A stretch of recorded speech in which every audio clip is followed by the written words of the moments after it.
Excellencies, ladies and gentlemen, good morning. It is a great pleasure and a great honor to have the opportunity to address this distinguished audience. I would like to thank the presidency for the invitation. It is also a great pleasure to share with the floor with Takshan. And you will find many similar traces and many similar theses in my presentation to the one that she just delivered so eloquently.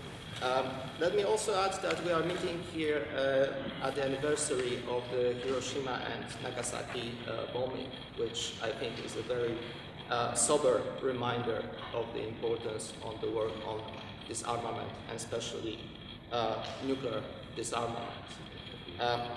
And multilateral disarmament remains part of the agenda of the European leadership network, which brings together former, current, and hopefully also future European political leaders.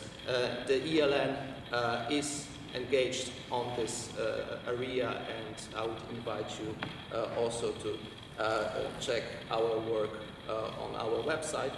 But today, let me speak in my own personal capacity and also bring a perspective of a Polish citizen, so a perspective from a country which is covered by extended deterrence guarantees from a number of nuclear weapon states in the NATO framework. But the topic of today is the main international challenges for this armament process that could suggest that these challenges are ahead of us. But let me start with the proposition that we are already well into a perfect storm of challenges. The challenges that will profoundly redefine our understanding of progress in terms of nuclear disarmament and will impact heavily on the disarmament processes and institutional arrangements. And I should probably note at this point that for many people outside of this room, they may call it a storm in a teacup. Taking the proliferation of other security challenges of military and non-military nature, increased focus on managing the current agenda for a number of leaders, for a number of states, work towards nuclear disarmament seems like an idealistic indulgence, a waste of time. I think personally that it is a short-sighted approach, and if we fail to move forward with disarmament processes, we can expect serious setbacks which will make the world less safe. But it is an issue which should be addressed, that nuclear disarmament matters a lot to a small group of people, but matters very little or doesn't matter at all to the majority of the people. Hence the importance of the disarmament education and raising awareness, in which there is a serious role for the civil societies organizations and for the think tank. And this work and this education should start with the political class, if you allow me to say that, and with the media, because I think this lack of awareness explains some of the loose talk that Takshan talked about before. So back to the storm, the perfect storm that we're facing. I would argue that there are three main ingredients of the storm. Firstly, the deeply rooted perceptions of utility of nuclear weapons for the security of all the possessor states, as well for the security of the countries covered by their extended deterrence guarantees. These perceptions are confirmed by a number of recent developments, most of them also mentioned. So decisions on modernization taken by all the nuclear armed states. In some cases, decisions apparently on extension of their nuclear arsenals or capabilities.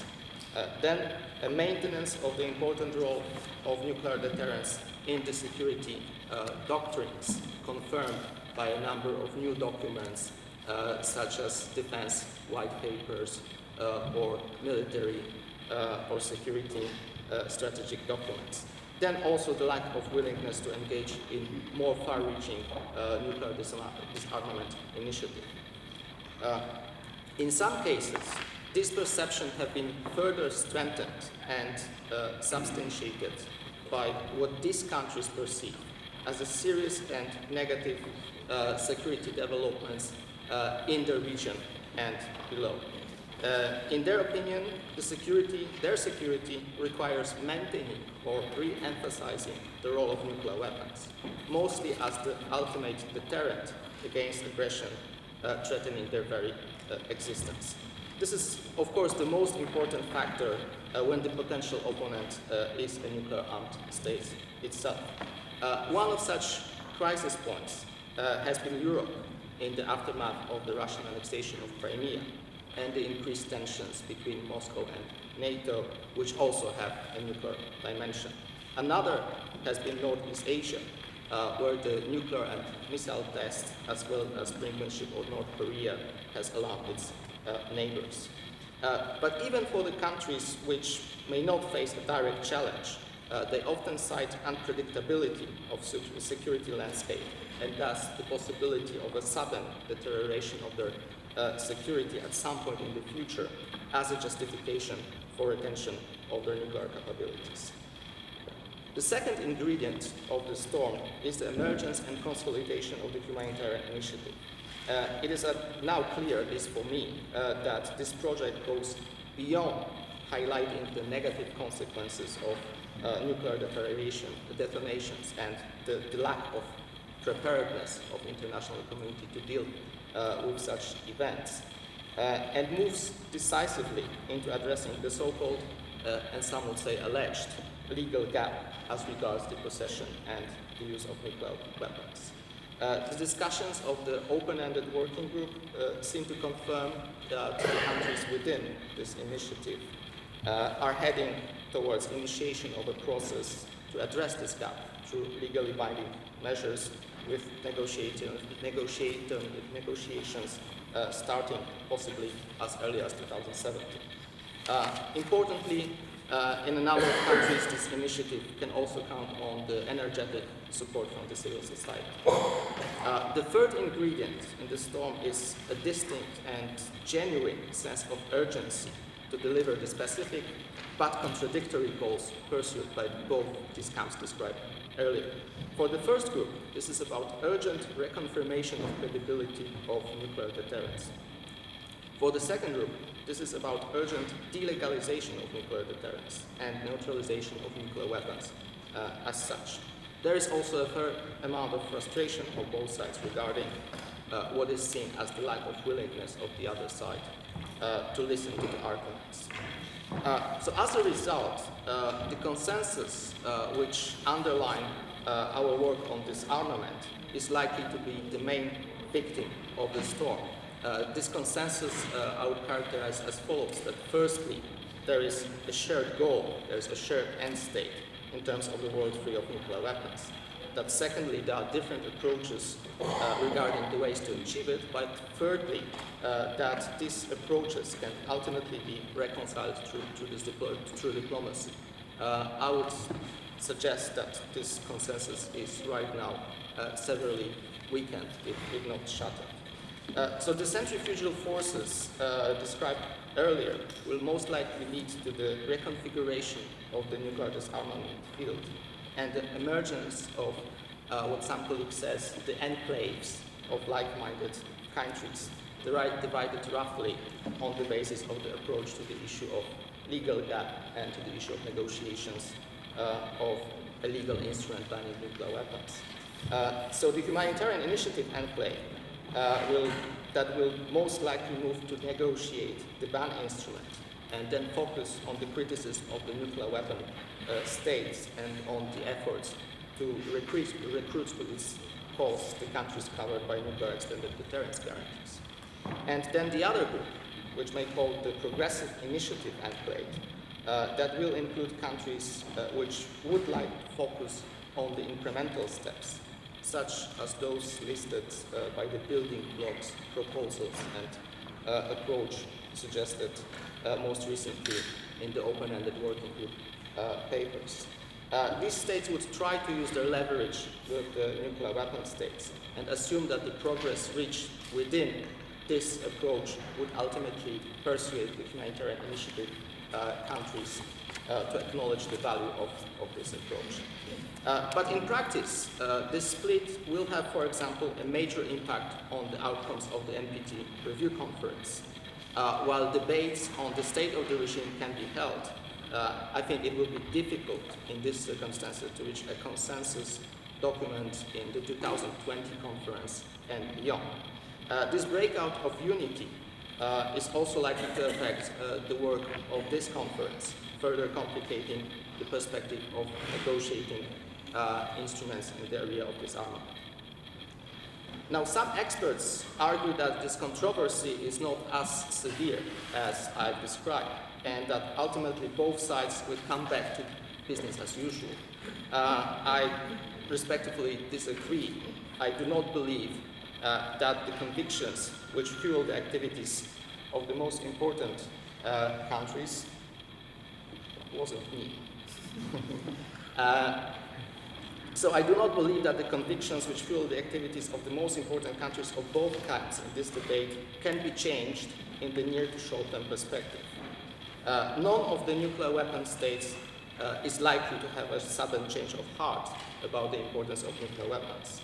The Humanitarian Initiative enjoys a substantial momentum and is very unlikely to fizzle out, even if not all the present supporters of Humanitarian Initiative would take part in the negotiations. Thus, the position outlined above would most likely be further entrenched. The middle ground, the mythical middle ground that we are seeking, is shrinking considerably.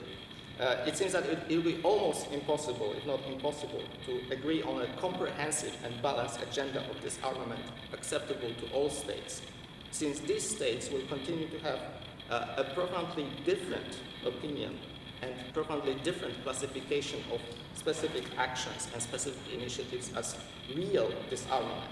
And they would have disagreement over the rules and conditions of agreeing the next steps.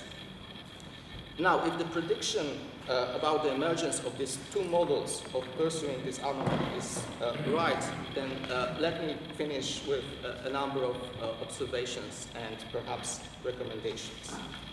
Firstly, it will still be possible to pursue the common agenda on some issues that could unify the members of all camps.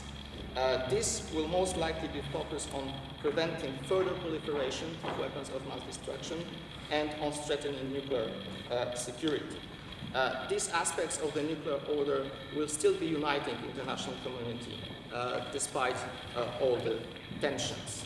And that unity, I think, would include also the efforts to deny the non-state entities, including terrorist organizations and individuals, access to the weapons of mass destruction, to the materials and the technologies. But beyond that, I think we are looking at two parallel tracks, at least in the coming months and years. So the competing approaches to disarmament, these competing routes, will need to be subjected to a reality check of how well they tackle the real-life international challenges.